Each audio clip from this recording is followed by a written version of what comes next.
बिस्मिल्लाहिर्रहमानिर्रहीम अस्सलामु अलैकुम वरहमतुल्लाहि वबरकातुहू। इस वक्त स्टडी कर रहे हैं हम फर्स्ट ईयर केमिस्ट्री कर रहे हैं। जो नई बुक है आपकी पिछले साल की है वही बुक चल रही है इस वक्त, और इसका अपडेट कोई वर्जन अभी तक आया नहीं है हमारे पास। हम वहीं से स्टडी कर रहे हैं और होपफुली कि यही रहेगी बुक, क्योंकि जो मैंने इसका रिव्यू देखा है बुक का वो वही है जो प्रीवियस बुक का था। ठीक है जी, यहाँ पे स्टडी कर रहे हैं हम केमिस्ट्री, जिसके अंदर हमें अभी पढ़ना है लिमिटिंग रिएक्टेंट पढ़ना है। लेकिन इससे पहले थोड़ा सा एक आइडिया अपने जहन में क्लियर कर लीजिए।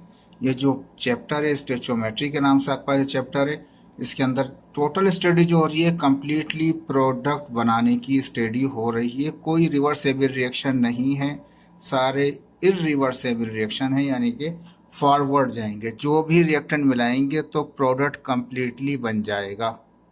स्टेचोमेट्री के जितने भी अब तक हमने एग्जाम्पल्स किए हैं, जितनी थ्योरी पढ़ी है, सब के अंदर हमने डायरेक्टली प्रोडक्ट बनाई है। कोई भी एक रिएक्शन ऐसा भी नहीं पड़ा जो रिवर्स था, वापिस आ गया। याद कीजिए मैट्रिक जिसमें लॉ ऑफ मास सेक्शन पढ़ा था, जो इरिवर्सेबल पे काम कर रहा था, यानी कि फॉरवर्ड भी जाते थे रिएक्शन, बैकवर्ड भी आते थे। वो मैट्रिक लेवल था, ये फर्स्ट ईयर लेवल है। फर्स्ट ईयर लेवल में आपको स्टोइचियोमेट्री पढ़ाया गया है। स्टोइचियोमेट्री के अंदर आपको बताया गया है कि जितने भी रिएक्टेंट हैं वो सबके सब इस्तेमाल होंगे किसके लिए, प्रोडक्ट बनाने के लिए। कंप्लीटली प्रोडक्ट बन जाते हैं। तो वो स्टोइचियोमेट्री था बस, ठीक है। वो लॉ ऑफ मास सेक्शन था मैट्रिक के अंदर, जो यहाँ पर नहीं एप्लीकेबल हो रहा। लॉ ऑफ मास सेक्शन नहीं पढ़ रहे, लेकिन बच्चों के जहन में सवाल आ जाए कि ये फॉरवर्ड जा रहा है तो वापस भी आएगा। वापस आने वाली कहानी कोई नहीं है। जितना फर्स्ट चैप्टर में अभी तक हमने सवाल पढ़े हैं, जितने टॉपिक पढ़े हैं, सब के अंदर फॉरवर्ड था, रिवर्स की बात नहीं कर रहे थे हम, ठीक है। तो यहाँ पे भी जो अब टॉपिक आज पढ़ेंगे, आज के दो टॉपिक बहुत इंपॉर्टेंट है आपके पास, और दोनों में न्यूमेरिकल्स हैं आपकी, लेंदी हैं, लेकिन आपको प्रैक्टिस करके टाइम को इस तरह से यूटिलाइज करना होगा कि वो कम से कम टाइम में उनको सॉल्व कर सकें। देखिए मैं दोबारा गौर से इस बात को बता रहा हूँ आपको, ये प्रॉब्लम थोड़ा सा लेंदी हैं। इन प्रॉब्लमों को सॉल्व करते वक्त अगर समझ में सब बच्चों को आएंगे, हज़ारों बच्चे जो पढ़ रहे हैं, हज़ारों बच्चों को समझ में आ जाएंगे ये रिएक्शन किस तरह से, किस तरह से इनकी प्रॉब्लम्स हैं, ठीक है। इनकी जितनी भी प्रॉब्लम्स हैं वो समझ में आ जाएंगी बच्चों को। लेकिन उसको फ़ायदा नहीं है कि वो 15 मिनट में करें या 20 मिनट में करें। कोशिश करें मिनिमम टाइम के अंदर उसको सॉल्व करने की प्रैक्टिस करें। जितनी ज़्यादा प्रैक्टिस करेंगे, जितना टाइम कैलकुलेटेड करेंगे आप वर्क, इतना ही आप पेपर में जल्दी कर सकते हैं ये पेपर प्रॉब्लम्स को। और जो बच्चे प्रॉब्लम्स न्यूमेरिकल्स सॉल्व करेंगे वो मैक्सिमम मार्क्स गेट करते हैं। मेजॉरिटी बच्चे थ्योरी कर देते हैं, वो मार्क्स भी कम आ जाते हैं उनके। इसलिए होपफुली कि आप लोग समझें इसको। और दूसरा ये कि जो काम रोज़ कराया जा रहा है ना, उसको रोज़ ही ख़त्म कर लें, क्योंकि बुक बड़ी है आपकी, बहुत प्रॉब्लम्स हैं। फिजिक्स भी पढ़ा रहा था वहाँ पे, मैं आपको फिजिक्स भी स्टार्ट करूँगा सेकंड चैप्टर उसका, इसके बाद सेकंड चैप्टर स्टार्ट करेंगे फिजिक्स का। लेकिन याद रखें प्रॉब्लम्स बहुत हैं, इनको जितना टाइम के अंदर जल्दी जल्दी सॉल्व करेंगे, रट्टा मारने की बात नहीं कर रहा मैं आपसे, जितना जल्दी आप उसको सॉल्व की प्रैक्टिस करेंगे कि कितनी देर के अंदर आप एक प्रॉब्लम को सॉल्व कर लेते हैं बगैर देखे, कितनी आपकी प्रैक्टिस एक्सपर्टी है आपकी, इतना ही जल्दी आप पेपर क्विकली कर सकेंगे, यूटिलाइज कर सकेंगे पेपर को। याद रखिए मैट्रिक फर्स्ट ईयर नहीं है, ये फर्स्ट मैट्रिक और ये 9th नहीं है, ये फर्स्ट ईयर है आपका। और ये फर्स्ट ईयर के अंदर याद रखें, फर्स्ट इंटर के अंदर बच्चों के साथ जो पेपर में जो होता है ना, वो सवाल रह जाते हैं। इसलिए इसको मैं पहले समझा रहा हूँ आपको। ये चैप्टर ख़त्म होने वाला है आपका। अब यहाँ हम पढ़ रहे हैं लिमिटिंग रिएक्टेंट। अब देखिए आप जानते हैं एरो के जो लेफ्ट साइड पे होता है वो रिएक्टेंट होता है, एरो के राइट साइड पे प्रोडक्ट होता है। ये मैट्रिक तक आपको पता था। ये जो एलिमेंट होते हैं जो इस्तेमाल हो रहे होते हैं रिएक्टेंट के अंदर, ये रिएक्टेंट एलिमेंट कहलाते हैं, और जो यहाँ होते हैं वो प्रोडक्ट एलिमेंट कहलाते हैं, जो प्रोडक्ट साइड के ऊपर होते हैं। अब इस वक्त जो एक नई बात बताई जा रही है आप लोगों को, ये कहा जा रहा है कि दो रिएक्टेंट जो आपस में, दो क्वांटिटी, एक की बात नहीं होगी। लिमिटिंग रिएक्टेंट के अंदर दो की क्वांटिटी की बात करेंगे। कोई सी भी दो क्वांटिटी इस्तेमाल हो रही हैं। अब फर्ज कर लें एक क्वांटिटी जो है वो जल्दी ही कंज्यूम हो जाती है, और दूसरी क्वांटिटी फर्ज करें वो देर से कंज्यूम होती है, या कंज्यूम होती ही नहीं है, वो कुछ हिस्सा उसका रह जाता है। समझ रहे हैं बात को? कुछ हिस्सा उसका अगर रह जाता है, वो एक एलिमेंट जल्दी से क्या करता है, वो रिएक्ट कर लेता है और ख़त्म हो जाता है। जैसे ही वो एलिमेंट, जैसे फर्ज कर लें ये ए है और ये बी है, और यहाँ सी बन रहा है, फर्ज कर रहा हूँ समझाने के लिए, ए बी को मिला रहे हैं तो सी बन रहा है। ए और बी में से फर्ज किया ए पहले से ही कंप्लीट हो गया, सारा अपना जो क्वांटिटी थी वो यूटिलाइज कर चुका, कंज्यूम कर चुका। जैसे ही दोनों में से कोई एक एलिमेंट अपनी क्वांटिटी कंज्यूम कर देगा, रिएक्शन कंप्लीट हो जाएगा, रुक जाएगा, स्टॉप हो जाएगा, रिएक्शन वहीं पर स्टॉप हो जाएगा।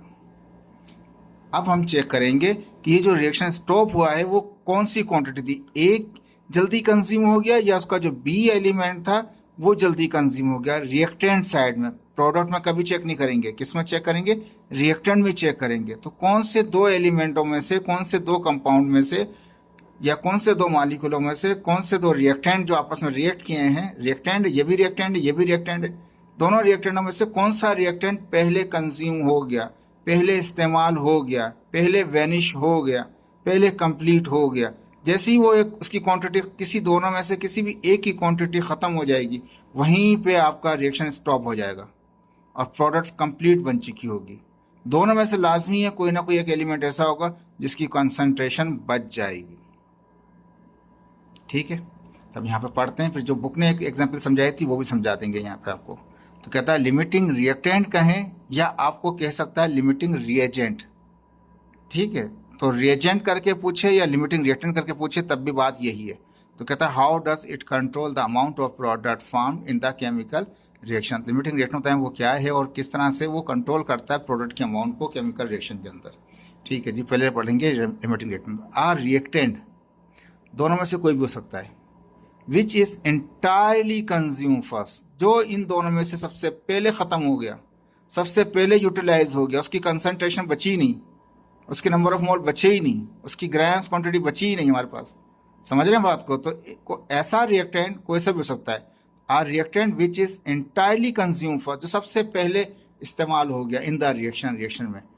And also it determine the amount of product form, और वही एलिमेंट जो सबसे पहले ख़त्म होगा वही उसी के ज़रिए आपकी प्रोडक्ट जो है वो मालूम कर सकते हैं उसके अमाउंट को आप। या इसका मतलब ये कह रहा है कि जो लिमिटिंग रिएक्टेंट होगा वही हेल्प करेगा आपको प्रोडक्ट की अमाउंट को मालूम करने में, जो बच गया उसकी आपको ज़रूरत नहीं है।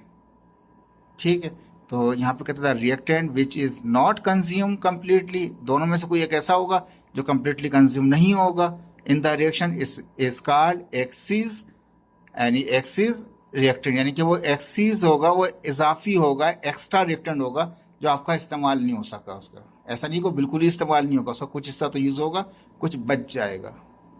तो वो एक्सीज वाला जो रिएक्टेंट होगा वो कभी भी इस्तेमाल नहीं करेंगे प्रोडक्ट को मालूम करने के लिए। प्रोडक्ट की अमाउंट को मालूम करने के लिए वही एलिमेंट, वही रिएक्टेंट इस्तेमाल होगा जो लिमिटिंग रिएक्टेंट होगा। ठीक है जी, आगे पढ़ते हैं। Once the limiting reactant completely consume in the reaction, दोनों में से कोई सा भी एक रिएक्टेंट ऐसा है जो कंप्लीटली कंज्यूम हो जाता है। ठीक है, ए और बी में से या हाइड्रोजन या वाटर या हाइड्रोजन या ऑक्सीजन दिखा रहा है, कोई सा भी एक एलिमेंट ऐसा है जो सबसे पहले क्या गया वो कंज्यूम हो गया। नाउ द रिएक्शन स्टॉप, तो मैंने कहा ना रिएक्शन रुक जाएगा, आपको एकदम से स्टॉप कर जाएगा। The limiting reactant is use to provide the least number of mole of product. ये जो इन दोनों में से जो एक सबसे पहले ख़त्म हो गया, यूटिलाइज हो गया, कंज्यूम हो गया, वही हेल्प करेगा आपकी किसके लिए, इज यूज्ड। लिमिटिंग रिएक्टेंट दोनों में से जो भी होगा वो इस्तेमाल करेंगे लीस्ट नंबर ऑफ प्रोडक्ट, जो प्रोडक्ट की कम से कम नंबर हैं उसके नंबर ऑफ मोल को उसी से ही मालूम करेंगे आप, for determine the amount of product, product की अमाउंट मालूम करने के लिए। कहने का मकसद ये, जब भी किसी सब्सटेंस का मास मालूम करना होता है हमें, तो हमें नंबर ऑफ मोल चाहिए होते हैं, मोलार मास चाहिए होता है।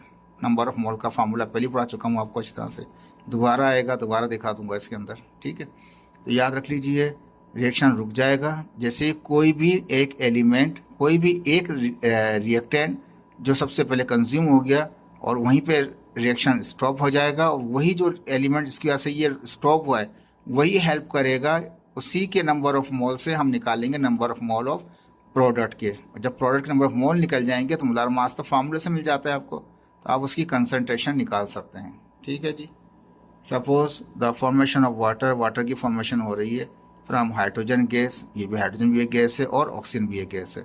इन द फॉलोइंग रिएक्शन, इस रिएक्शन में दिखा रहा है दो मोल दिखा रहा है यहाँ पे, लेकिन ये फार्मूले में 2 मोल दिखा रहा है, यहाँ 1 दिखा रहा है, यहाँ पे 2 दिखा रहा है। अब यहाँ क्या कहता है समझाने के लिए, कहता है कि in the start of the reaction, जैसे आपने रिएक्शन स्टार्ट किया था उस वक्त 2 मोल इस्तेमाल किए गए थे हाइड्रोजन के और 2 मोल इस्तेमाल किए गए किसके, ऑक्सीजन के, वर यूज्ड इस्तेमाल किए गए। यहाँ पे 1 मोल दिखा रहा है, ये रिएक्शन है सिंपल, लेकिन समझाने स्टार्टिंग में क्या हुआ, 2 मोल हमने इस्तेमाल किया हाइड्रोजन के और 2 मोल इस्तेमाल किए हमने ऑक्सीजन के। यहाँ पे एक है, इससे कंसिडर नहीं करें आप सिंपल नीचे देखें जो बताया जा रहा है आपको।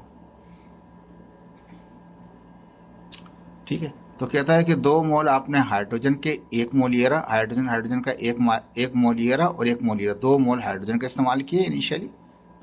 ठीक है, ये अलग थी बात पड़ी। ठीक है, अब यहाँ पर नीचे बता रहा है 2 मोल इस्तेमाल किए ऑक्सीजन के, 1 मोल लिया और 1 मोल लिया, 2 मोल ऑक्सीजन के हैं, 2 मोल हाइड्रोजन के। ठीक है जी। 2 mole of hydrogen gas consumed earlier, जो हाइड्रोजन के 2 मोल थे वो सबसे पहले कंज्यूम हो गए, यूज हो गए इन the reaction of 1 mole of oxygen gas. 2 मोलों में से किसी 1 मोल के साथ दोनों ने मिले और ख़त्म हो गए। अब हाइड्रोजन ख़त्म ही हो गया, 1 मोल बच जाएगा, 2 मोल थे ना, हाइड्रोजन के 2 मोल 1 मोल से मिल रिएक्ट किया, 1 मोल ऑफ ऑक्सीजन से रिएक्ट किया। नाउ स्टॉप द रिएक्शन, जैसे ही हाइड्रोजन के मोल 1 मोल ऑफ ऑक्सीजन से मिलकर ख़त्म हो गए, कंज्यूम हो गए, इधर ही रिएक्शन स्टॉप हो जाएगा। 1 mole of oxygen gas are left behind as excess reactant, as excess reactant के तौर पे 1 मोल बच जाएगा। ठीक है, अब यहाँ पे दिखाया हाइड्रोजन के 2 मोल थे, एक ऑक्सीजन से मिलकर वाटर बना लिया, दूसरा वाला जो मोल था, ठीक है, ये 2 मोलों ने एक के साथ मिला लिया, इस 2 मोल ने दूसरे ऑक्सीजन के साथ मिला लिया, 2 मिल गए, ऑक्सीजन का पूरा 1 मोल मॉलिक्यूल का बच गया। ठीक है जी। तो ये जो एलिमेंट है हाइड्रोजन जो है वो ये कहलाएगा लिमिटिंग रिएक्टेंट कहलाएगा, और जो ऑक्सीजन है वो कहलाएगा एक्सिस रिएक्टेंट, दोनों ही रिएक्टेंट है। ठीक है जी। अब यहाँ पे पिक्चर मैंने वहीं से ले रखी है, इसको आप पिक्चर लिख दीजिएगा, 1.3 को आप काट दीजिएगा। ठीक है जी, ये जब सॉल्व बना रहे होंगे घर के अंदर आप। Reaction of 2 mole of hydrogen, hydrogen के 2 मोल हैं, 2 मोल ऑफ ऑक्सीजन, ऑक्सीजन के भी 2 मोल हैं, 2 गिव्स वाटर, क्या दे दिया उसने, वाटर दे दिया। Show that hydrogen is a limiting while O2 is the exceed reactant, वो एक्सीस किस्म का यानी कि इजाफी किस्म का रिएक्टेंट है, वो बच गया, हाइड्रोजन तो इस्तेमाल हो गया। ठीक है जी। अब ये जो लिमिटिंग रिएक्टेंट होता है ये हेल्प करता है हमारे पास, किसके लिए हेल्प करता है, ये हमें हेल्प करता है प्रोडक्ट की अमाउंट को मालूम करने के लिए।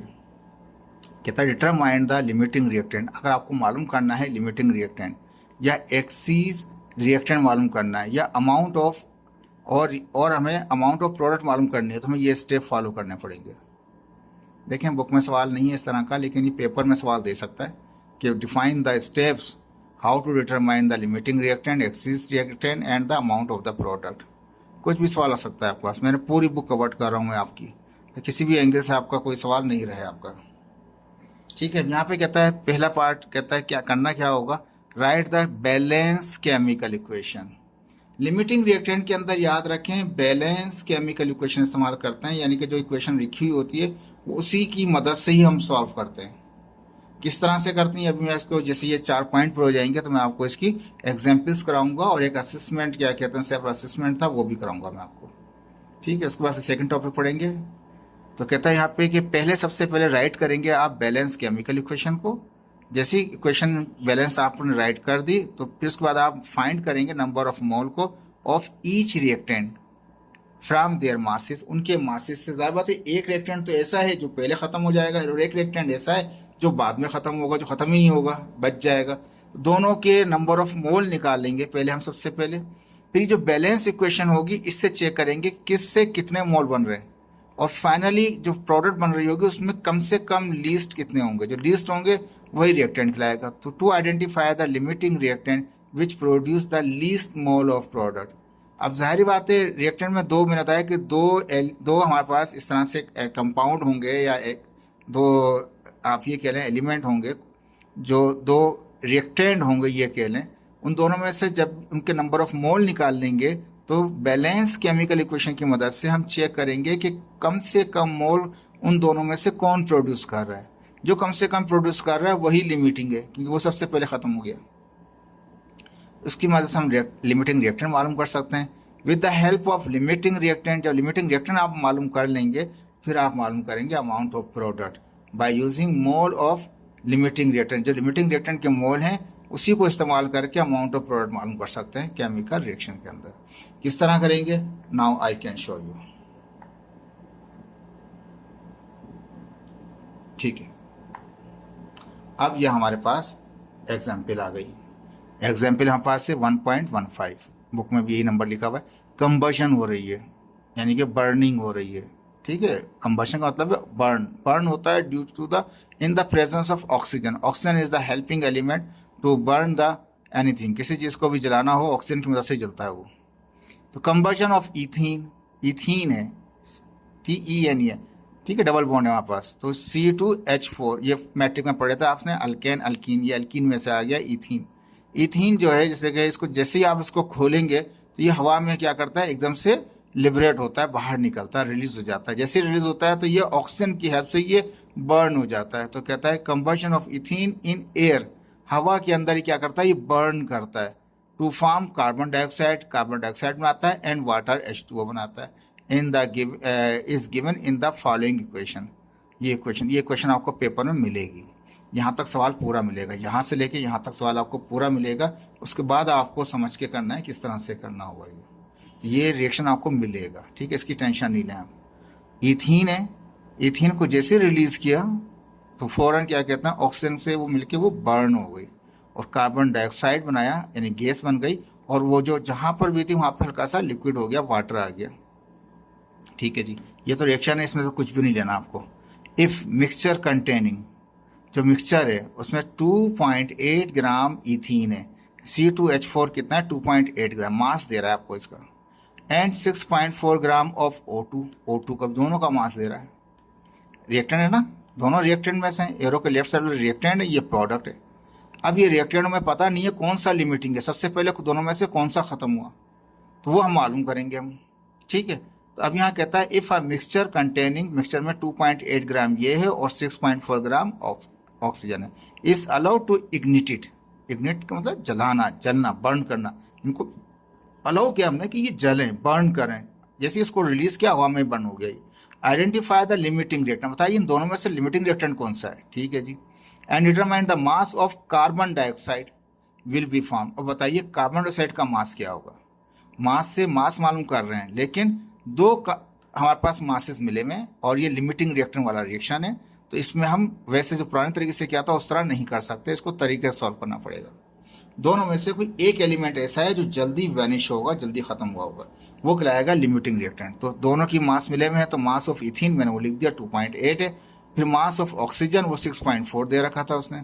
मास मालूम करने को कह रहा है determine the mass of carbon, मैंने लिख दिया mass of carbon dioxide have to find. ठीक है जी, कार्बन डाइऑक्साइड लिख दिया। जैसे ही आपको जब भी मास मिल जाते हैं तो आपका पहला काम क्या होता है, उन मासों से आप उनको मोलार मास निकालते हैं। मास तीनों मिले, दो मास मिले, तीसरा मास मालूम करना था। मैंने तीनों के मोलार मास निकाल लिए। Molar mass of ethene C2H4 दो हैं तो कार्बन का 1 12 होता है, 2 से मल्टीप्लाई हो गया। हाइड्रोजन का 1 1 होता है और ये 4 है, 4 से मल्टीप्लाई हो गया। 24 जगह 24 और +4 कितने जाएगा, 28 हो जाएगा। ठीक है, ये ग्राम पर मोल आ गया। ऑक्सीजन का निकालेंगे तो 1 का 16 आता है, 2 हैं, 2 से मल्टीप्लाई कर देंगे तो 32 ग्राम पर मोल आ गया। कार्बन डाइऑक्साइड उसका भी निकालिए, कार्बन का 1 का 12 होता है, ऑक्सीजन का 1 का 16 होता है, 2 हैं तो 2 से मल्टीप्लाई होंगे 32 और ये 12 मल्टीप्लाई प्लस करेंगे तो 44 ग्राम पर मोल हो जाएगा। ठीक है, जैसी मास मिले पहली फुर्सत में आप उनके मोलार मास निकाल लीजिए। अब मास तो आपने निकाल लिया, लेकिन आपको क्या करना पड़ेगा, आपको लिमिटिंग रिएक्टेंट निकालना पड़ेगा। तो हमने रूल में पढ़ा था वहाँ पर कि लिमिटिंग रिएक्टेंट के लिए नंबर ऑफ मोल निकालना पड़ेंगे आपको। तो according to question need to find the limiting reactant, हमें ज़रूरत है लिमिटिंग रिएक्टेंट मालूम करने के लिए। तो we have to first find the number of mole of reactant side. Reactant side में हमारे पास 2 एलिमेंट हैं, 2 कंपाउंड हैं। एक कौन सा हमारे पास है, एक इथीन है और एक ऑक्सीजन है। ऑक्सीजन के नंबर ऑफ मोल भी निकालेंगे और इसके भी निकालेंगे, और जो प्रोडक्ट बन रही है फिर बाद में फर्दर स्टेप करेंगे। सबसे पहले दोनों के मोल निकाल लीजिए। मैंने सबसे पहले नंबर ऑफ मोल निकाले किसके, इथीन के। Mass of ethene divide by molar mass of ethene. ठीक है, मास कितना दे रखा था इथीन का, 2.8 दे रखा था। दोबारा दिखा देता हूँ आपको, 2.8 दे रखा था। मैंने 2.8 लिख दिया मास ऑफ इथीन में, और इसका जो मोलार मास था इथीन का वो 28 था, 28 था। 2.8 को 2 पॉइंट, ये देखें 2.8 को डिवाइड करें 28 से तो 0.1 मोल आ जाएगा। 0.1 मोल आ गया हमारे पास इथीन का। तो हमारे पास ऑक्सीजन भी है रिएक्टेंट में, क्योंकि रिएक्टेंट में 2 एलिमेंट, 2 कंपाउंड हमारे पास। इथीन का निकाल लिया, तो अब आपको ऑक्सीजन का निकालना पड़ेगा। तो number of mole of oxygen निकाले, तो ऑक्सीजन के मोल किस तरह निकालेंगे हम, यहाँ पे mass of oxygen divide by molar mass of oxygen. Oxygen का जो मास दे रखा था वो 6.4 दे रखा था, और मोलार मास अभी दिखा देते हैं आपको, वो 6.4 था और उसका कितना था 32 था। 6.4 को डिवाइड कर दें 32 से तो कितना आएगा 0.2 मोल आ जाएंगे। ये दोनों के मोल से अभी डिसाइड नहीं होगा कि रिएक्टेंट के लिए कौन सा इस्तेमाल होगा। बाहर तो आपको देखने के अंदर नजर आ रहा है कि इथीन के 0.1 मोल हैं और इसके 0.2 हैं, लेकिन इस स्टेज पे आप डिसाइड नहीं कर सकते। आपको डिसाइड करने के लिए बैलेंस इक्वेशन को चेक करके करना पड़ेगा। ठीक है, ये तो कंसंट्रेशन हो गई दोनों की रिएक्टेंट के अंदर, लेकिन प्रोडक्ट जो बन रही है वो कितने कितने मोल से बन रही है। तो वापस रिएक्शन में जाएंगे हम। रिएक्शन में क्या था कि एक मोल इथीन का, एक मोल से कितने मोल प्रोड्यूस हो रहे हैं कार्बन डाइऑक्साइड के, 2। तो हम लिखेंगे 1 mole of ethene produce 2 mole of carbon dioxide.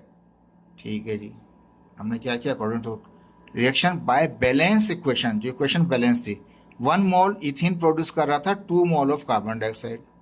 हमारे पास इथीन के कितने मोल निकले, 1 तो पहले बना हुआ है यहाँ पे 0.1। जब 1 बना हुआ होता है तो 0.1 से यहाँ मल्टीप्लाई कर देंगे, 0.1 से वहाँ मल्टीप्लाई कर देंगे, तो 0.1 से मल्टीप्लाई करेंगे तो 0.2 हो जाएगा।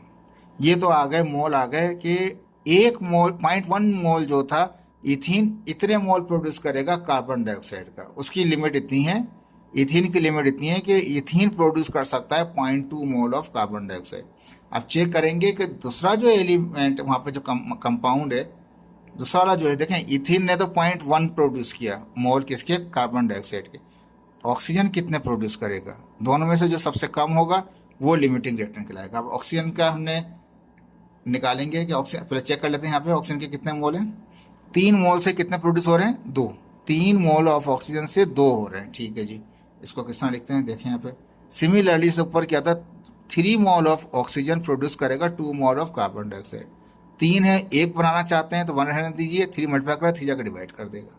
जब 1 बन जाएगा हम क्या करेंगे, फौरन हम जो ऑक्सीजन के मोल है हमारे पास, ऑक्सीजन के कितने मोल निकले थे 0.2, तो हम क्या करेंगे, ऑक्सीजन के मोल 0.2 है तो 0.2 से कितने प्रोड्यूस होंगे, 1 तो बना लिया आपने, तो 0.2 से 1 को मल्टीप्लाई किया यहाँ पर भी वहाँ पर भी, इनको मल्टीप्लाई करें डिवाइड करें तो 0.133 आ गया।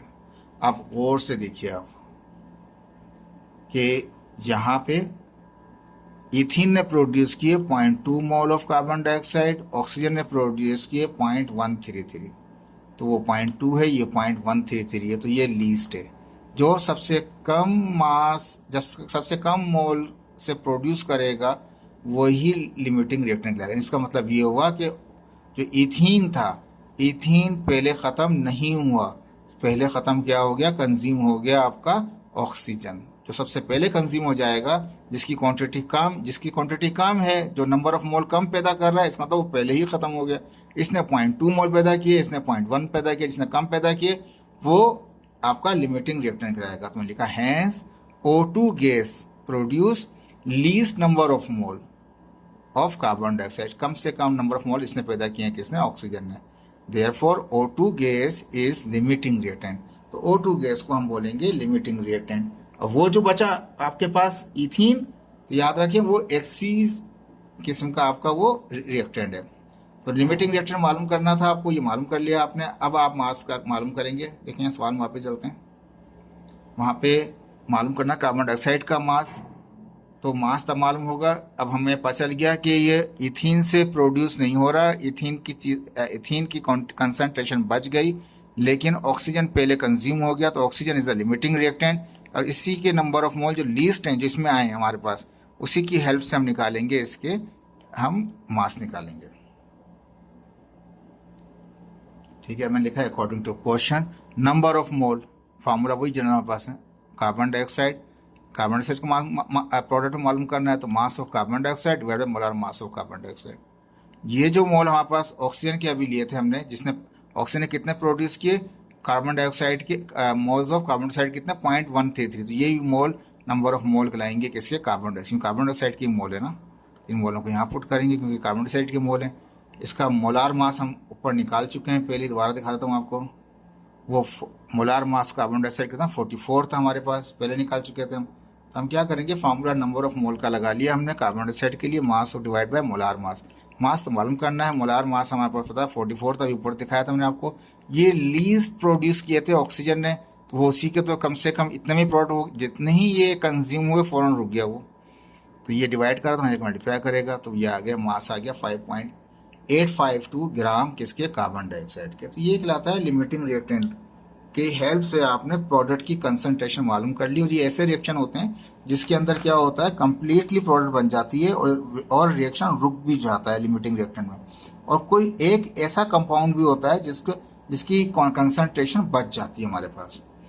ठीक है जी, ये तो पहला एग्जाम्पल था। इसके बाद दूसरा देखिए बड़ा था आपके लिए, प्रैक्टिस करेंगे जल्दी कर लेंगे। जिनको समझ में सबको आ जाएगा ये, लेकिन जिसने प्रैक्टिस की होगी ज़्यादा वो जल्दी करेगा। टाइम कैलकुलेट करके प्रैक्टिस कीजिएगा। एग्जाम्पल नंबर है 1.16 है, व्हेन एल्युमिनियम इज हीटेड, जब एल्युमिनियम को आप हीट करें, एल्युमिनियम को एल कहा जाता है। ठीक है, तो aluminium is heated with nitrogen gas, nitrogen gas में से हीट किया, मिलके हीट किया एट 700 डिग्री सेंटीग्रेड पर, it gives aluminium nitrite. Aluminium nitrite दे दिया इसने हमारे पास, AlN। ठीक है जी, बुक में ये एल की जगह पे आई नज़र आ रहा है, बुक में आई नहीं आएगा, AL आता है। ठीक है, तो ये अब ये इक्वेशन आपको दे रखी है, अभी तक कुछ भी डेटा नहीं मिला, सिर्फ समझाया है। इफ़ अब गिवन दे रहा है 67.5 ग्राम ऑफ एल्युमिनियम, यानी कि रिएक्टेंट के अंदर से एक एलिमेंट जो है एल्युमिनियम है उसकी आपको ग्राम मास दे रहा है आपको। ठीक है जी, and 140 gram of nitrogen gas, nitrogen का 140 ग्राम दे रहा है, उसका 67 ग्राम दे रहा है हमारे पास। आर अलाउड टू रिएक्ट, कहता है इनको अलाउ करते हैं कि रिएक्ट करें। ठीक है जी, रिएक्ट कर लेंगे, मास मिल गया इसका, मास मिल गया इसका। टू फाइंड आउट, तो मालूम क्या करना है, कहता है लिमिटिंग रिएक्टेंट होता है इन दोनों में से कौन सा ऐसा एलिमेंट है जो सबसे पहले कंज्यूम हो गया। ठीक है जी, कंज्यूम के लिए हमें क्या करना पड़ेगा, नंबर ऑफ मोल इसके भी निकालने पड़ेंगे, नंबर ऑफ मोल इसके भी निकालने पड़ेंगे, फिर इससे कितने मोल उसके बन रहे हैं और इससे कितने मोल उसके बन रहे हैं, जो लीस्ट होगा वो लिमिटिंग रिएक्टेंट कहलाएगा। ठीक है, मैंने समरी पेश कर दिया आपको, यही करना है लिमिटिंग रिएक्टेंट मालूम करने के लिए। जब लिमिटिंग रिएक्टेंट दोनों से पता चल जाएगा कि कौन सा लिमिटिंग रिएक्टेंट है, तो फिर बताइए मास of aluminium nitrite, aluminium nitrite का मास कीजिए, तो वही जो लिमिटिंग रिएक्टेंट के नंबर ऑफ मोल से जितने इसके मोल प्रोड्यूस हो रहे थे वही इस्तेमाल हो जाते हैं, मोलार मास के साथ इस्तेमाल करके मास निकल जाता है। कहता है अच्छा, अब इसका सी पार्ट में कहता है मास ऑफ एक्सीज रिएक्टेंट, जो एक्सीज क्वांटिटी आपके पास है उसका बताइए, यानी कि इन दोनों में से कोई एक क्वांटिटी ऐसी होगी जो बच जाएगी, तो बताइए उसका कितना मास बचा। सारा तो इस्तेमाल नहीं हुआ तो कुछ मास बच गया जो रिएक्टेंट में पड़ा रहा। देखें ये जो एक्सीज होता है इस तरह से होता है, इसे कैटालिस्ट देखते हैं आप, याद है आपको, कैटालिस्ट इस्तेमाल करते हैं तो कैटालिस्ट क्या करता है, वहाँ पे एज ए वो रिएक्शन को फास्ट करने के लिए इस्तेमाल करता है, लेकिन वो रिएक्शन में पड़ा रहता है। तो ये एक्सीज जो रिएक्टेंट होता है ना, ये भी कंसंट्रेशन, इनकी जो मास क्वांटिटी होती है ये भी रिएक्टेंट के अंदर पड़ी रहती है, ये यानी सॉल्यूशन के अंदर ये मौजूद होती है, लेकिन ये कोई रिएक्ट नहीं करती। ठीक है, तो इसकी मास, इनका मास चाहिए, जो इन दोनों में से जो हमारे पास एक्सीज रिएक्टेंट लाएगा जो लिमिटिंग रिएक्टेंट नहीं होगा उसका बताइए मास क्या होगा। अब यहाँ पे कह रहा है एल्युमिनियम का 27 है, नाइट्रोजन का 14 है, तो मैं बताना चाहता हूँ आपको, इस बात को आप इग्नोर करें और आप खुद याद कर लें इसको, कि एल्युमिनियम जब भी बात करें 27, नाइट्रोजन की बात करें तो आपको यहाँ चाहिए 14 एटम मास यूनिट है उसका, पेपर में गिवन नहीं होगा आपको। ठीक है, अब जब मास दे रहा है, डेटा बनाते हैं, इन दोनों के मासों को लिखते हैं और मास मालूम करने के लिए इसकी भी कह रहा है सेकंड पार्ट में, फर्स्ट में वो लिमिटिंग रिएक्टेंट मालूम करना कह रहा है, बाद में एक्सिस का मालूम करेगा। तो मास ऑफ एल्युमिनियम कितना है 67.5 ऊपर दे रखा था, नाइट्रोजन का 140 ग्राम दे रखा था ऊपर। पहले में कहता है लिमिटिंग रिएक्टेंट बताइए, दूसरे में कहता है मास बताइए, एल्युमिनियम नाइट्राइट का मास बताइए, तीसरे में कहता है जो इन दोनों में से पता चल जाएगा एलिमेंटों में से कौन सा एलिमेंट हमारे पास जो है वो एक्सिस रिएक्टेंट है, तो उसका भी बताइए मास कितना है। ठीक है, तो हमें पता है कि जब हमें मास गिवन होते हैं फ़ौरन पहली फुर्सत में मोलार मास निकाल लेते हैं। एल्युमिनियम था तो एल्युमिनियम का निकालेंगे, वो दे रखा था उसने 27 दे रखा था ग्राम पर मोल। नाइट्रोजन का जो था हमारे पास 14 होता है, क्योंकि ये तो एक एलिमेंट था ना, तो इसलिए इसका तो सिंगल आ गया, लेकिन नाइट्रोजन का दो हमारे पास मालिक्यूल इस्तेमाल हो रहे हैं, 2 × 14, एक का 14 होता है तो 2 से 28 हो जाएगा। देखिए मैं ये बता रहा हूँ आपको, ये नाइट्रोजन दे रखा था तो ये एक का सिंगल का था, एल्युमिनियम के सिंगल का था। एल्युमिनियम सिंगल है तो 27 रहा, लेकिन नाइट्रोजन सिंगल नहीं है, वो तो मालिक्यूल फॉर्म में, तो वो 2 मल्टीप्लाई करेगा उसके 14 से तो 28 हो जाएगा। एल्युमिनियम नाइट्राइड, ठीक है, जिसका मास आपको मालूम करना है तो उसका मोलार मास भी निकाल लेंगे आप। तो एल्युमिनियम का होता है 27, वो बता रहा है आपको, प्लस नाइट्रोजन का 14, दोनों जमा करेंगे कितना हो जाएगा 41 ग्राम हो जाएगा। जब भी आपको मास मिले फ़ौरन उनके मोलार मास निकाल लीजिए। जब मोलार मास निकाल लेंगे तो उसके बाद हमने पढ़ा था, अभी थोड़ी देर पहले भी एग्जाम्पल सॉल्व की थी, जो रिएक्टर में जो एलिमेंट हमारे यहाँ जो कंपाउंड है उनका क्या करेंगे हम मोल्स निकालेंगे, फिर उनके मोल्स से चेक करेंगे कि वो कितने मोल प्रोड्यूस करते हैं प्रोडक्ट के अंदर, जो लीस्ट होगा वो लिमिटिंग रिएक्टेंट रहेगा। अब सबसे पहले एल्युमिनियम के मालूम करेंगे नंबर ऑफ मोल। बोल दिया A part two finding the limiting reactant, ठीक है। We know that number of mole of aluminium, तो mass of aluminium divided molar mass of aluminium. इसका मास कितना दे रखा था 67.5 दे रखा था और मोलार मास 27 था, अभी निकाला है थोड़ी देर पहले, डिवाइड किया 2.5 आ गया। नाइट्रोजन का जो है हमारे पास 140 ग्राम दे रखे थे, दोबारा दिखा देता हूँ आपको ताकि पक्का हो जाए आपको। 67.5 एल्युमिनियम था, 140 नाइट्रोजन का था, ठीक है। तो वहाँ पे 67.5 एल्युमिनियम था, उसका मोलार मास अभी निकाला, कोई एटॉमिक ही था, एक ही था, 27 डिवाइड 2.5 आ गया। इस तरह नाइट्रोजन का निकालेंगे तो मास उसका 140 दे रखा था, इनका तो मालिक्यूल थे इसलिए वो एक का 14 था, तो दो की वजह से वो 28 आया था, थोड़ी देर पहले गया था। डिवाइड करेंगे 5 मोल आ गया। ये मोल से डिसाइड नहीं होगा अभी कि लिमिटिंग रिएक्टेंट कौन सा है, इससे डिसाइड नहीं होगा। हमें बैलेंस इक्वेशन में जाके जो निकालेंगे मास, वहाँ जो मोल निकलेगा उससे डिसाइड होगा कि लिमिटिंग रिएक्टेंट कौन सा है। अब वापस आ जाए, कम टू रिएक्शन, फौरन आपको रिएक्शन माना पड़ेगा। 2 मोल से कितने एल्युमिनियम के 2 मोल प्रोड्यूस कर रहा है, 2 मोल ऑफ एल्युमिनियम नाइट्राइड, ठीक है। इसी बात को याद रखिएगा, 2 से 2 प्रोड्यूस हो रहे हैं। अब हम क्या करेंगे यहाँ पे, according to reaction by balance equation, जो क्वेश्चन पर दिखा रखी थी, बैलेंस इक्वेशन प्रैक्टिकली चेक नहीं कर रहे हम, बैलेंस इक्वेशन से चेक कर रहे हैं, ठीक है। ये प्रैक्टिकल चेक नहीं हो रहा, इक्वेशन की बैलेंस है। 2 मोल जो थे एल्युमिनियम प्रोड्यूस कर 2 मोल ऑफ एल्युमिनियम नाइट्राइड, ऊपर देखा था 2 से 2 प्रोड्यूस हो रहे थे, 1 से कितना होगा 2 यहाँ मल्टीप्लाई कर 2 जगह डिवाइड कर देगा। लेकिन एल्युमिनियम के कितने मोल निकाले थे हमने, तो हमने एल्युमिनियम के मोल निकाले थे 2.5। अब 2.5 से कितने होंगे, तो 1 तो बन चुका है, 2.5 से यहाँ मल्टीप्लाई 2.5 से मल्टीप्लाई कर दिया, 2 से 2 कट गया, कितने मोल बने वहाँ पे, इत्तेफाक था सेम बन गए, ज़रूरी नहीं है कि सेम बने। 2.5 मोल आ गए एल्युमिनियम नाइट्राइड के, ठीक है जी। ये तो आ गए कि एल्युमिनियम ने एल्युमिनियम नाइट्राइड के इतने मोल पैदा कर दिए या प्रोड्यूस कर दिए। अब नाइट्रोजन दूसरा जो हमारे पास एलिमेंट था वहाँ पे रिएक्शन के अंदर, नाइट्रोजन का 1 मोल है ना, उसका जो कोफिशिएंट होता है उसको मोल भी कहते हैं। यहाँ 2 था, यहाँ पे क्या है 1, 1 से कितने प्रोड्यूस हो रहे हैं, 2 हो रहे हैं, याद रखिए 1 से 2 हो रहे हैं। Similarly 1 mole of nitrogen produce कर 1 से 2 हो रहे थे ना, 1 मोल प्रोड्यूस कर रहा है 2 मोल ऑफ नाइट्रोजन को ऊपर देखा। तो अब यहाँ पे हमारे पास 1 तो पहले बना हुआ है, कुछ मल्टीप्लाई डिवाइड की जरूरत नहीं है। हमने निकाला नाइट्रोजन के कितने मोल निकाले थे, 5 मोल निकाला था, 5 को ही से कितने मोल बनेंगे, तो हमने क्या किया 5 से मल्टीप्लाई 5 से वहाँ कर दिया, 5 2 ज़ा 10। कहता है कि नाइट्रोजन ने प्रोड्यूस किया 10 मोल ऑफ एल्युमिनियम नाइट्राइड। रिएक्शन के जरिए कह रहा है कि जो हमारे पास बैलेंस इक्वेशन के जरिए कह रहा है कि नाइट्रोजन प्रोड्यूस कर देगा 10 मोल और एल्युमिनियम कितने प्रोड्यूस कर रहा है 2.5 मोल ऑफ एल्युमिनियम नाइट्राइड। तो लीस्ट कौन सा है, ये 10 है, वो 2.5 है, लीस्ट ही है। ये नंबर ऑफ मोल कंसिडर होंगे किसके, एल्युमिनियम नाइट्राइड के। अब इसमें से हमें पता चल गया hence aluminium produce least number of mole of aluminium nitride. Aluminium ने पैदा किए प्रोड्यूस किए 2.5 mole of aluminium nitride, therefore aluminium is the limiting reactant. तो एल्युमिनियम कहलाएगा हमारा लिमिटिंग रिएक्टेंट। अब जब हमें मास पहला हिस्सा हो गया, दूसरे में कह रहा था वो कि मास बताइए एल्युमिनियम नाइट्राइड का, तो ये मोल तो आ चुके हैं, एल्युमिनियम नाइट्राइड के कितने आ गए 2.5 आ गए। तो इनका हम फॉर्मूला लगाएंगे, number of mole of aluminium nitride बराबर होता है मास of aluminium nitride divide by molar mass of aluminium nitride, ठीक है जी। तो ये मास तो मालूम करना है आपके पास। नंबर ऑफ मोल अभी हमने देखा कि वो 2.5 मोल प्रोड्यूस हुए थे एल्युमिनियम से, तो 2.5 ही एल्युमिनियम के जो प्रोड्यूस नाइट्राइड के एल्युमिनियम नाइट्राइड के जो 2.5 हुए और वो लिमिटिंग रिएक्टेंट बन गया था एल्युमिनियम। 2.5 मोल वही एल्युमिनियम वाले यहाँ इस्तेमाल हुए और यहाँ मोलार मास हमने पीछे निकाला था वो 41 निकला था। 41 डिवाइड करें मल्टीप्लाई करेगा तो मास निकल आएगा किसका 102.5, मल्टीप्लाई करेंगे 102.5 ग्राम आ गया एल्युमिनियम नाइट्राइड का मास। ये सेकंड स्टेप हो गया। तीसरे स्टेप में उसने हमसे पूछा था बताइए एक्सिस रिएक्टेंट मास क्या होगा। अब हम यहाँ पे वापस जाएंगे अपने रिएक्शन के अंदर और हम देखेंगे कि रिएक्टेंट में 2 एलिमेंट थे, एक एल्युमिनियम था और एक नाइट्रोजन था। एल्युमिनियम को तो हमें पता चल गया कि एल्युमिनियम बन गया लिमिटिंग रिएक्टेंट, तो बचा कौन सा, नाइट्रोजन बचा। अब नाइट्रोजन को हम चेक करेंगे कि नाइट्रोजन जो है इसकी कितना मास इसका जो रिएक्ट नहीं हुआ, जिसने जो रिएक्शन में ऐसे कैसे मौजूद है। 2 मोल रिएक्ट कर रहे हैं, देखो वहाँ एरो की उस तरफ जाएगा तो प्रोड्यूस बोलेंगे और रिएक्टेंट में अगर बात करेंगे तो ये इससे रिएक्ट करता है, प्रोड्यूस नहीं करता।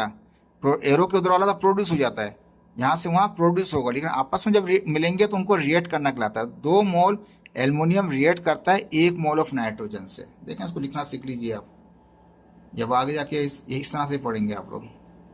मैंने लिखा है according to reaction by balance equation के जरिए। 2 मोल जो थे एल्यूमिनियम के रिएक्ट कर रहे थे किसके साथ, विथ 1 मोल ऑफ नाइट्रोजन के साथ, नाइट्रोजन के 1 मोल के साथ। 2 थे तो 1 रहने देंगे, तो क्या 2 मल्टीप्लाई कर रहा है, 2 जाकर डिवाइड कर देगा 1/2। अब इसके कितने मोल निकाले थे लिमिटिंग रिएक्टेंट के हमने एल्युमिनियम के, वो 2.5 निकले थे। वो इत्तेफाक किया दोनों में इस्तेमाल हो रहे थे। देखो 2.5 ये इसके को भी प्रोड्यूस करने में थे और उसके भी एक्चुअल यही थे, एल्युमिनियम के इस्तेमाल किए हमने, लिमिटिंग वाले इस्तेमाल नहीं किया हमने, ये इस्तेमाल किए हैं। दोनों सेम है लेकिन हमने ये इस्तेमाल कर रहे हैं जो एल्युमिनियम के अपने खुद के हैं। तो 2.5 मोल यहाँ मल्टीप्लाई करेंगे वहाँ भी कर देंगे, तो कितना आ गए मोल आ गए, ये 1.25 आ गए, क्योंकि जब 2.5 को डिवाइड करेंगे 2 से तो हाफ हो जाएगा, 1.25 मोल ऑफ एल्युमिनियम। अब ये पता चल गया हमारे पास कि इतने रिएक्ट हुए थे, 2 मोलों ने इतने के साथ रिएक्ट किया था। अभी नंबर ऑफ मोल से निकालेंगे उसका, हम एक्सीड मास निकालना चाहेंगे हम उसका। तो ठीक है, एक्सीड मास निकालने के लिए क्या करना पड़ेगा, एक्सीज मोल जो थे पहले चेक कर लेंगे कि नंबर ऑफ मोल नाइट्रोजन कितने निकले थे, वो 5 निकले थे उसके अपने खुद के। ठीक है, मैंने यहाँ दिखा दिया, ये 2.5 मोल ने रिएक्ट किया था इसके 1 मोल के साथ। ठीक है ना, अब ये टोटल में से ये वाले मोल जो, ये वाले नहीं, इस टोटल में से जो निकले हैं मोल, ये जो 5 मोल नाइट्रोजन के हैं और 1 मोल अभी निकाला है हमने 1.25 वाला, ये वाला। ठीक है, इसको उसके इसके अपने जो ओरिजिनल मोल निकले थे, नंबर ऑफ मोल मास से डिवाइड किया था मोलार मास को, तो वो 5 निकला था, उससे 5 से ये जो मोल जो रिएक्ट होने में इस्तेमाल हुए वो हमने इसको माइनस कर दिया। अब आ गए मोल कितने, 5 में से 1.25 गए, तो अब ये मोल एक्सीड मोल आ गए, क्योंकि हमें एक्सीड किस्म का उसका मास चाहिए, तो एक्सीड मोल होना ज़रूरी है हमारे पास। ये तो वो मोल हैं जो एल्युमिनियम के साथ रिएक्ट हुए हैं, इन मोलों को हमने उसका रिएक्ट करके उसने प्रोडक्ट बना दिया, ये तो बन गया, ये तो इस्तेमाल हो गया प्रोडक्ट के लिए। तो इसलिए टोटल में से जो उसके 5 मोल थे उसमें से ये निकाल देंगे, तो वो मोल बचेंगे जो एक्सीड होंगे आपके पास। क्या करेंगे, number of mole of nitrogen divide by exceed mass of nitrogen, x molar mass of किसका, ये तो मोलर मास तो सेम ही रहेगा लेकिन मास में फ़र्क होगा, नंबर ऑफ मोल में फ़र्क होगा। नंबर ऑफ मोल का 3.15 था, जो मास मालूम करना अपनी जगह पे, मोलर मास 28 था, ये डिवाइड करा मल्टीप्लाई करेगा, 105 ग्राम जो थे उसका मास बचा रहा था। कितने का, वो 140 का था। देखें दोबारा दिखाता हूँ आपको, वो कितने का था, 140 का था। कौन, नाइट्रोजन, नाइट्रोजन 140 का था, 105 पड़ा रहा, 35 ग्राम इस्तेमाल हुआ सिर्फ। कितना आया ये, 105 ग्राम। तो एक्सीज किस्म का जो मास था नाइट्रोजन का आपके पास, वो 105 ग्राम तो उसका पड़ा रहा रिएक्शन में ऐसे ही वेस्ट के तौर पे, और 35 ग्राम इस्तेमाल हुआ किसके साथ, एल्युमिनियम के साथ, एल्युमिनियम नाइट्राइड बनाने के अंदर। देखिए होपफुल आपको ये समझ में आ रहा होगा। लेक्चर आज का लंबा है, लेंदी है, ये हल्का नहीं है आपका। इसी का सेल्फ असेसमेंट जो बुक में दे रखा था कि hydrogen gas is commercially prepared by steam methane process. Steam कहते हैं हाइड्रोजन यानी वाटर गैस को स्टीम भी कहा जाता है हमारे पास। तो हाइड्रोजन गैस प्रोड्यूस हो रहा है, H2 प्रोड्यूस हो रहा है कमर्शियल लेवल के ऊपर। ठीक है, स्टीम मीन्स जब भी स्टीम बोलेगा तो H2O होगा, याद रख लीजिएगा। देखिए लिखा नहीं था फार्मूला, स्टीम मीथेन प्रोसेस, इसको कहते हैं स्टीम मीथेन प्रोसेस। मीथेन का मतलब CH4 अल्केन। ठीक है, पहले अल्केन था, मीथेन CH4, और स्टीम का मतलब जब भी लफ्ज़ स्टीम आएगा केमिस्ट्री के अंदर इसका मतलब H2O होगा। जब ये आपस में रिएक्ट किया और एक फर्नेस के अंदर इसको रिएक्ट किया गया था तो क्या हुआ, कार्बन मोनोऑक्साइड बना और हाइड्रोजन बन गया हमारे पास गैस। ये सिर्फ समझाने के लिए सवाल यहाँ तक है आपका पूरा। इफ़ मिक्सचर ऑफ, ठीक है ये रिएक्शन में, ठीक है ना, तो कहता है कि if a mixture of 28.8 gram methane, methane का मास दे दिया, मास ऑफ मीथेन कितना 28.8 ग्राम आ गया, and 14.4 gram steam is heated. Steam means मैंने यहाँ लिख दिया steam, steam means water, water का कितना आ गया 14.4 ग्राम आ गया, दोनों के मास दे दिए। इन अ फर्नेस, एक फर्नेस से भट्टी है उसके अंदर, 8 elevated temperature to liberate carbon monoxide, carbon monoxide बना और हाइड्रोजन गैस बन गई। करना क्या है, ठीक है ये तो दोनों मास दे दिए, अब करना क्या है, डिटरमाइन द लिमिटिंग रिएक्टेंट। अब बताइए इन दोनों में से लिमिटिंग रिएक्टेंट कौन सा है, मीथेन या स्टीम, दोनों में से लिमिटिंग रिएक्टेंट कौन सा है ये बताइए। तो पहले पार्ट में कहता है find the determine the limiting reactant, limiting reactant आपको फाइंड आउट करना है, and the mass of the hydrogen gas, ये जो प्रोड्यूस हो रहा है हाइड्रोजन गैस उसका मास मालूम करना है। जब तक लिमिटिंग रिएक्टेंट मालूम नहीं होगा फिर हम डिसाइड नहीं कर सकते कि कितना उसका मास होगा। तो सबसे पहले लिमिटिंग रिएक्टेंट मालूम करेंगे। तो मैंने बताया जब भी आपको क्या कहते हैं मास ऑफ हाइड्रोजन मालूम करना है, आपको लिमिटिंग रिएक्टेंट मालूम करना है, मास दे रखे थे, जब भी मासेस दे रखे हैं वो मोलार मास पहली फुर्सत में निकाल लेते हैं।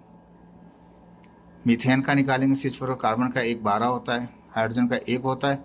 अब ये गलत हो गया मुझसे थोड़ा सा, मैंने 4 अंदर कर दिया 1 बाहर कर दिया, जल्दी जल्दी लिख रहा था ये, तो इसको ज़रा सही कर लीजिएगा। 4 पहले आएगा, 1 अंदर चले आएगा, क्योंकि हाइड्रोजन का 1 होता है, जो 1 होता है 1 अंदर आएगा, इसके 4 थे तो ये 4 बाहर आएंगे। ठीक है, इसको करेक्शन आप कर लीजिएगा। तो ये कितना होगा, 4 1 4 हो जाएगा, और ये 12 तो कितना होगा 16 हो जाएगा। ये समझ में आ गया जो मैं कहना चाह रहा हूँ। हाइड्रोजन का 1 का 1 होता है, 4 नहीं होता, और 4 नंबर जो होते हैं वो बाहर आएंगे। ठीक है, मोलार मास वाटर आ गया, तो 2 हैं तो 2 मॉलिक्यूल हैं तो 2 बाहर रहेगा। हाइड्रोजन 1 का 1 होता है, ऑक्सीजन का 16 होता है, कितना 18 हो गया। मोलार मास ऑफ किसका, हाइड्रोजन का, गैस का, तो हाइड्रोजन का 1 होता है, 2 हैं तो 2 से मल्टीप्लाई करेंगे तो 2 आ जाएगा ग्राम पर मोल। ठीक है जी, ये आपके पास सिंपल तरीके से आपने फॉरेन मास के साथ उसके मोलार मास निकाल ली। लिमिटिंग रिएक्टेंट निकालने के लिए सबसे पहले इस मोलार मासों को उनके एटॉमिक इस मासों को उनके मोलार मास से डिवाइड करेंगे, तो क्या निकलेगा हमारे पास, यहाँ पर नंबर ऑफ मोल निकलेंगे। फिर नंबर ऑफ मोल से केमिकल इक्वेशन के जरिए हम मालूम करेंगे कि जो प्रोड्यूस हो रहा है लीस्ट नंबर ऑफ मोल किसके हैं, कौन किससे least number of mole produce हो रहे हैं, वो आपका लिमिटिंग रिएक्टेंट कहलाएगा। वो मालूम करना है और मास मालूम करना है H2 का। तो सबसे पहले हमें लिमिटिंग रिएक्टेंट के लिए नंबर ऑफ मोल मीथेन के निकालने हैं, तो mass divide by molar mass. Mass का कितना था 28.5, ये आपको गिवन था, और 16 उसका निकला था, आपका डिवाइड किया 1.8 आ गया। इस तरह वाटर का निकालेंगे, तो वाटर का कितने मास दे रखा है, वो 14.4 दे रखा है, उसका 28.8 दे रखा था, इसका 14.4 दे रखा था। इसका जो मोलार मास है वो 18 है, उसका जो मोलार मास था वो 16 था, डिवाइड किया तो 0.8 आया, उसका जो आया था 1.8 आया था। बज़ाहिर देखने में दोनों ये सबसे छोटा है, लेकिन अभी चेक करेंगे केमिकल रिएक्शन से, बैलेंस केमिकल इक्वेशन से किससे कितने कितने प्रोड्यूस हो रहे हैं। ठीक है, ये तो सिंपल चीज़ है, जो भी मास मिला हुआ है आप नंबर ऑफ मोल निकाल लिया आपने। अब आप रिएक्शन में जाएंगे वापस। 1 मोल मीथेन का 1 है ना, 1 से कितने प्रोड्यूस हो रहे हैं 3। ठीक है, 1 से 3 हो रहे हैं। ठीक है जी, तो 1 मोल मीथेन प्रोड्यूस कर रहा है कितने, प्रोडक्ट में था इसलिए प्रोड्यूस लेगा, 3 मोल किसके, 1 से 3 हो रहे थे तो 3 मोल ऑफ जिसके 1 पहले ही बना हुआ है। अब आसान है हमारे पास कौन सा, मीथेन, तो मीथेन के मोल कितने 1.8 से यहाँ भी मल्टीप्लाई कर दें, 1.8 से वहाँ मल्टीप्लाई कर दें, 3 को मल्टीप्लाई किया 1.8 से तो कितना आ गया 5.4 आ गया। ये तो मोल आ गया हाइड्रोजन, यानी कि हाइड्रोजन जो गैस है 4.4 मोल प्रोड्यूस होंगे किससे, मीथेन से। मीथेन जो प्रोड्यूस कर सकता है या किए हैं उसने कर सकता है वो 5.4 मोल्स प्रोड्यूस करेगा। ठीक है, अब हम देखते हैं दूसरा वाला जो रिएक्शन में क्या था, वो स्टीम था, इसका 1 मोल है ना, 1 लगा हुआ है कोफिशिएंट, 1 से कितना आ रहे हैं 3। ठीक है, यहाँ पे चेक कर लेते हैं। Similarly 1 mole of steam produce कर रहा है 3 मोल के, इसके 1 से 3 आ रहे थे हाइड्रोजन के, तो इसके कितने थे, स्टीम के जो ऊपर निकाले हमने, स्टीम के निकाले थे 0.8 निकाले थे, तो 0.8 इस्तेमाल करेंगे यहाँ पर भी वहाँ पर भी, 3 से मल्टीप्लाई किया 0.8 से 2.4 आ गया।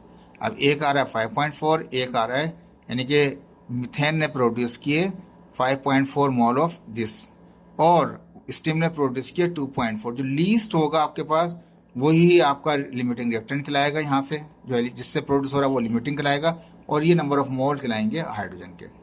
मैंने लिखा hence H2O steam produce least number of mole of hydrogen, सबसे कम नंबर ऑफ मोल, दोनों में से सबसे कम नंबर ऑफ मोल किसने पैदा किए, स्टीम ने प्रोड्यूस किए।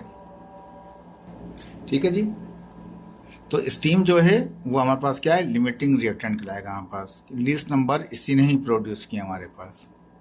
तो लिमिटिंग रिएक्टेंट मालूम करने को कहा था आपको, वो आपने मालूम कर लिया। अब मास मालूम करना है आपको किसका, हाइड्रोजन गैस का, तो लिमिटिंग मोल आ गया आपके पास, नंबर ऑफ मोल किसके आ गए, वो 2.4 मोल प्रोड्यूस हुए थे हाइड्रोजन के, किससे, लिमिटिंग स्टीम से। ठीक है, तो ये 2.4 मोल ही रहेंगे इसके, किसके, हाइड्रोजन के। तो फार्मूला के number of mole mass divide by molar मास, तो मोल आपके पास कितने हैं जो प्रोड्यूस हुए हैं 2.4 आ गया। मोलार मास 2 है, इसका मास मालूम करना है, तो 2 डिवाइड कर रहा है, तो 2 वहाँ जाके मल्टीप्लाई करेगा, तो कितना 2.4 मल्टीप्लाई करेंगे 2 से तो कितना 4.8 ग्राम आ जाएगा हमारे पास। ठीक है, ये आपके पास हो गए सवालात किसके, ये सवालात हो गए इसके आपके लिमिटिंग रिएक्टेंट के हो गए। अब इसके बाद जो आगे हमारे पास है ये हमारे पास यील्ड के बारे के अंदर है। ठीक है, तो यील्ड वाला जो है वो हम नेक्स्ट एक्सरसाइज में नेक्स्ट टॉपिक में पढ़ेंगे, क्योंकि इस वक्त हमारे पास जो है वो काफ़ी टाइम हो चुका है, पौन घंटा हो चुका है, तो इसलिए इसको अभी फिलहाल यहीं तक रखते हैं। नेक्स्ट लेक्चर के अंदर नेक्स्ट लेक्चर डिफाइन करेंगे। ओके, अल्लाह हाफिज़।